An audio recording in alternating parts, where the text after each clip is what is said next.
E eu penso que cada vez que nós falamos sobre algo bom que acontece na nossa vida, e falando-se em termos de relacionamento, de conjugal, onde envolve ali o marido e a mulher, nós estamos falando de coisas também que vêm dos propósitos de Deus, que é o casamento, das bênçãos de Deus, que é dentro do casamento. Eu agradeço a Deus sempre, porque o meu casamento, as bênçãos que eu tenho dentro do meu casamento não foi simplesmente por causa de mim, por causa dela, mas isso daí também foi por causa de cada um de vocês aí que contribuíram para que isso também acontecesse. Foi dentro dessa igreja que eu aprendi a amar mais a minha esposa. Foi dentro de palestras, foi dentro de conhecimentos que eu aprendi dentro dessa igreja a poder amar mais ela do que eu já amava, né? Então, tudo certo. Hoje você lava a louça. Abra sua Bíblia no livro de João, capítulo 21. João, capítulo 21, nós vamos ler o verso 15 ao 17. João, capítulo 21.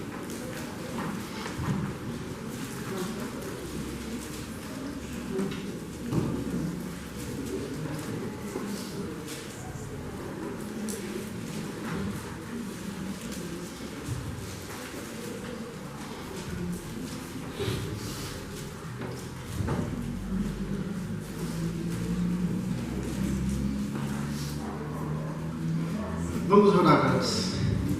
Querido Deus, mais uma vez te louvamos e te agradecemos, porque aqui se faça a tua presença, e nós queremos, nesta manhã, pedir que o Senhor continue conosco, abençoando a cada um dos teus filhos que escolheu estar aqui para louvar o teu santo nome. Amém. Obrigado por tudo, em nome de Jesus. Amém. Amém. Então, Lucas capítulo 21. Lucas é João. Oh, desculpe, João. Eu falei Lucas? Desculpe. João capítulo 21. Estou meio nervoso aqui. Eu sou difícil para trabalhar com as palavras, então é complicado. João capítulo 21, do verso 15 a 17, diz o seguinte: Depois de terem comido, perguntou Jesus a Simão Pedro: Simão, filho de João, amas-me mais do que estes outros? E ele respondeu: Sim, Senhor, tu sabes que te amo. E ele disse: Apacenta os meus cordeiros. Tornou a perguntar-lhe pela segunda vez: Simão, filho de João, tu me amas? E ele lhe respondeu: Sim, Senhor, tu sabes que te amo.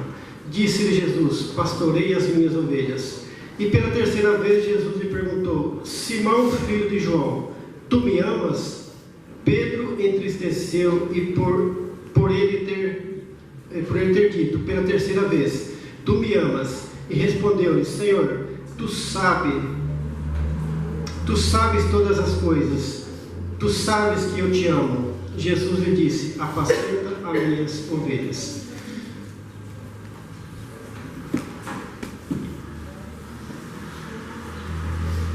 Então, nós sabemos que a Bíblia, ela traz os nossos conhecimentos aqui nos Evangelhos, falando que Jesus, ele tinha um grupo de pessoas que eram os 12 discípulos.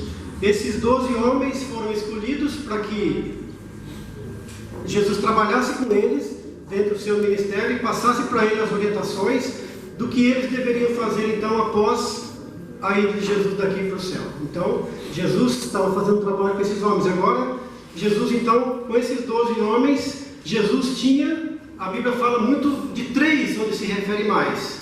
Qual eram os 3? Alguém pode me dizer? Dos discípulos. João, Tiago e Pedro. João, Tiago e Pedro.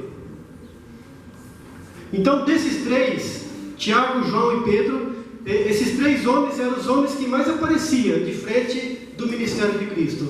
Mas, dentre esses 3 homens, quem nós mais vemos que aparecia, então, era quem? O apóstolo Pedro. Talvez, eu li alguma coisa sobre isso, falando sobre isso, mas talvez, quem sabe, Pedro era um dos discípulos mais velhos do grupo. Porque Pedro, nós sabemos que pela palavra, que Pedro ele já era casado, e não fala que os outros discípulos, alguém deles eram casados. Então, dá a entender que Pedro era um dos discípulos mais velhos do grupo. Então, talvez por esse motivo, Pedro toma a frente em algumas situações. Então, aqui nós vemos, então, desses 3 discípulos, onde estava relacionado assim, falando um pouco dos 12 discípulos. Parece que sempre que nós vemos então diante desse acontecimento, o primeiro discípulo a ser falado é o apóstolo Pedro. Pedro era o cara. Mas quando a gente olha para a situação dos discípulos ali, nós vemos que Pedro, ele era alguém que falava muito. Pedro era alguém, ele era afoito, ele era impulsivo, né? Ele era precipitado diante de algumas situações. Então, às vezes nós olhamos para a história de Pedro, e nós já vimos muitos sermões falando a respeito de Pedro. E Pedro era um homem que muitas vezes ele falava coisas que nós talvez até criminamos Pedro por ter feito aquilo. Pedro falava, dava muita bola fora, mas Pedro muitas vezes acertava também. Por exemplo, um dia houve uma situação, Jesus aparece conversando com os discípulos, e Jesus pergunta para os discípulos o seguinte: olha, as pessoas estão dizendo por aí de quem eu sou. Quem vocês acham que eu sou? E os discípulos olham para ele e falam: bom, alguns dizem que você é o João Batista, que morreu e ressuscitou. Outros dizem que é Elias. Outros dizem que é Jeremias. E outros dizem que você é alguém entre os profetas. E Jesus olha então para o grupo assim e fala assim: mas e vocês? Quem vocês acham que eu sou? Quem tomou a frente de novo? Pedro. Sabemos que o Senhor é Cristo, o Filho enviado de Deus. Pedro acertou em cheio. Uma outra situação nós vemos aqui então diante da multiplicação dos pães e peixes. Nós vimos que diante desse acontecimento ali, depois da multiplicação dos pães e peixes, Jesus sai da presença da multidão e vai para Cafarnaum. E quando Jesus chega em Cafarnaum ali, a multidão, então eles vão até Cafarnaum novamente atrás de Cristo. E quando a multidão chega então ali na presença de Cristo, Jesus olha para a multidão ali e diz o seguinte: olha, eu sei por que vocês ficam me procurando, porque vocês querem comida, vocês querem pão. É isso que vocês estão procurando. Mas eu quero dizer para vocês uma coisa: se vocês não comerem da minha carne, não beber do meu sangue, vocês não têm parte comigo. E a multidão, então, eles olham para Jesus nesse momento ali e acham que o sermão de Cristo está sendo duro demais. Então ele sai da presença de Cristo. Os discípulos que não eram os 12 discípulos, porque tinha outros discípulos, eles também não suportam o sermão de Cristo, porque era duro demais. E ele sai também da presença de Cristo. E Jesus então agora ele olha para os 12 que ficaram ali, porque foram os únicos que restaram ali. Ele olha para os 12 agora e diz o seguinte: e vocês? Não vão também? Não querem ir também? Novamente, Pedro toma frente e se levanta e diz para Jesus: Senhor, para quem iremos, se só o Senhor tem a palavra da vida eterna? Amém. Acertou em cheio de novo. Para onde nós vamos? Nós não temos para onde ir. Nós não estamos junto com o Senhor por causa do pão. Não. Nós estamos juntos com o Senhor porque o Senhor supre a nossa necessidade, tanto física como material e espiritual. O Senhor supre a nossa necessidade em todos os momentos, todas as formas. Sabe, irmãos, para mim, pessoalmente falando, essa é uma das frases mais lindas que tem na palavra de Deus. Senhor, para onde iremos? Não tem para onde ir. Se você já pensou alguma vez em sair da igreja, irmãos, você pode até sair, mas você vai para onde? Você já parou para pensar alguma vez que não vale a pena servir a Deus? Você pode até sair, não vou servir a Deus mais, não. Para onde você vai? Vê se você consegue encontrar uma resposta. Para onde você vai? Não tem para onde ir. Não tem para onde ir. Algumas pessoas que estiveram na presença de Cristo e tiveram a oportunidade. Nós sabemos dentro do Evangelho, alguns saíram para a perdição e outros saíram para uma vida eterna. Uns tiveram tiveram a oportunidade de escolha, escolheram a perdição, e outros tiveram a oportunidade de escolha, escolheram o quê? A salvação. Então Pedro, mais uma vez, ele acerta em cheio. Mas Pedro não só acertava também, ele errava também. E agora nós vamos falar de um outro assunto então. Mas primeiro eu quero dizer para você uma coisa. Cuidado quando eu falar da pessoa de Pedro. Porque quando nós falamos, e nós gostamos de falar das pessoas, nós gostamos de olhar para os defeitos das pessoas. Nós avaliamos muito pouco as qualidades das pessoas, mas nós paramos e falamos sobre os defeitos das pessoas. Isso é uma coisa natural do ser humano.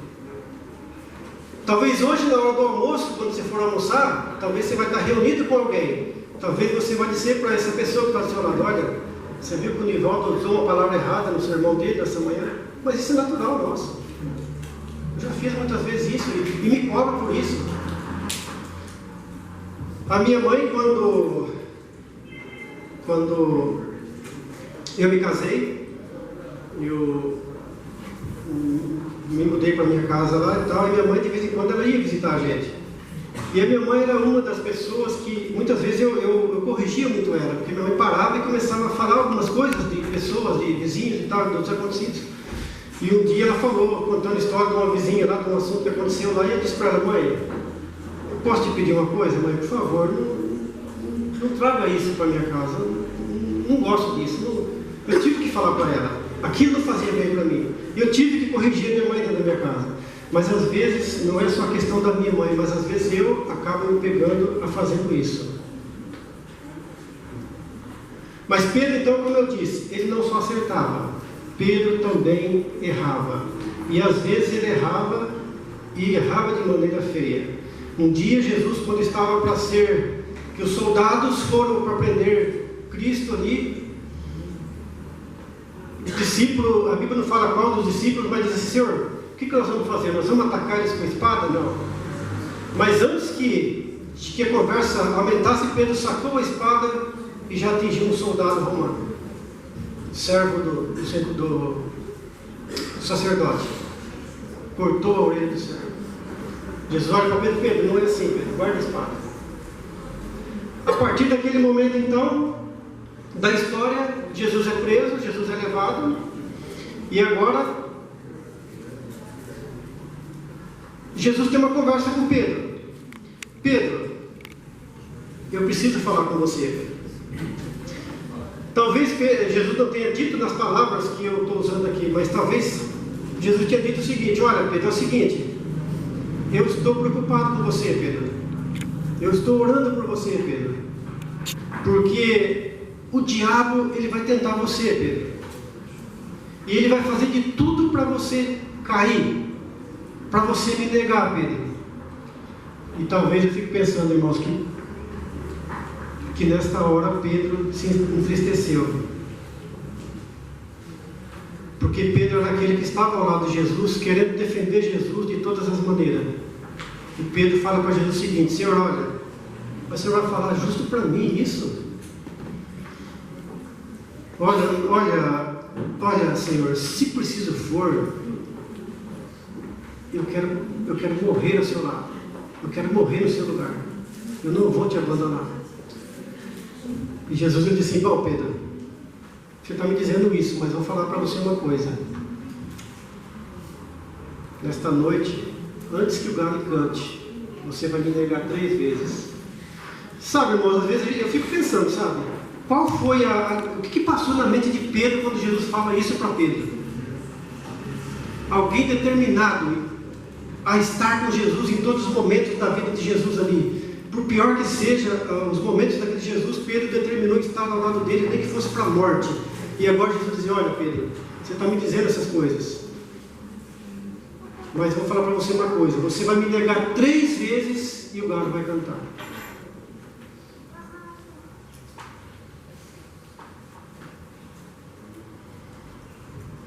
Jesus é preso, Jesus é levado.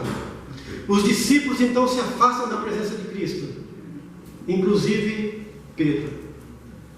Eles têm medo, fora da presença de Jesus. Mas nesta situação de fugir da presença de Jesus, Pedro para então e pensa o seguinte: não, peraí, eu prometi para ele que eu não ia abandonar, eu vou voltar, não vou abandonar meu mestre, eu vou voltar. E Pedro então começa a observar Jesus de longe. A Bíblia fala de longe. Pedro ficou de longe observando Jesus. E nesse momento, quando Pedro então está observando Jesus de longe, uma pessoa chega até para ele e fala: viu, você é um dos discípulos, né? Não, de jeito nenhum, não sou, não pertenço a esse grupo. E outro olha para Pedro: não, mas espera aí, você é um dos discípulos, você fala como ele, tá? Não, não sou não. E mais uma vez alguém chega: não, você é galileu, você... Não sou. E o galo canta. E aqui eu quero tirar uma aplicação para a nossa vida. O perigo que tem de nós seguirmos Jesus de longe, observarmos Jesus de longe. O que significa seguir Jesus de longe? Cristãos descompromissados. Isso é seguir Jesus de longe. Quando você olha para Jesus de longe, você está dizendo assim: olha, eu quero estar no grupo, mas não pertence no grupo. Eu quero estar no grupo. Não, peraí, eu sou do grupo, mas não conta comigo não. Deixa isso para os mais jovens, que eu já fiz demais. Então você começa a observar Jesus de longe. E nesse momento que nós começamos a observar Jesus de longe, nós começamos o quê? Nos afastar de Jesus. Pedro então se afastou de Jesus, observando a cena de Jesus, mas de longe. Eu vou falar para vocês: Pedro era um cara que vacilou muitas vezes. Eu já vacilei também muitas vezes, já dei muita bola fora. E dói. Tem hora que a gente faz coisa que, né? Eu, quando eu era garoto, tinha uns 12 anos, já faz um tempo, né? Não um tempo assim também, porque eu não sou tão velho assim também, né? 52 anos, né? Um pouco depois do dilúvio, né?